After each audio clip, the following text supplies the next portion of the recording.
ఈరోజు మళ్ళీ ఒక టేస్టీ లంచ్ బాక్స్ తోడొచ్చిన మీ పిల్లలకు మాత్రం డెఫినెట్‌గా నచ్చి తీరుతది. చూడ్డానికి ఇది చికెన్ రైస్‌లాగా ఉంటది. టేస్ట్ మాత్రం సూపర్‌గా ఉంటది. ప్రాసెస్ కొంచెం కొత్తగా ఉంటది.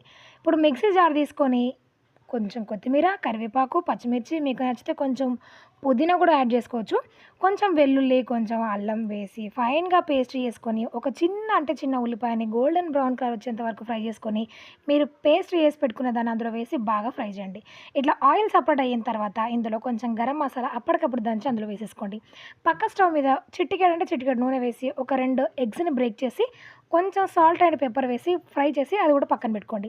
ఇప్పుడు మీరు గ్రీన్‌ది పేస్ట్ చేసి పెట్టుకున్న దాన్ని రైస్‌లో వేసి కలిపేసి ఒక చెక్క నిమ్మరసం పిండేసి మీరు ఎగ్ ఫ్రై చేసుకున్న దాన్ని ఇందులో కలిపేసి పిల్లలకి బాక్స్ కడితే ఖాళీ చేసుకొనొస్తారనమాట. అంత టేస్టీగా ఉంటది. ట్రై చేయండి, కామెంట్ చేయండి, నచ్చితే షేర్ చేయండి, సబ్స్క్రైబ్ కూడా అవ్వండి. Thanks for watching. జై శ్రీరామ్.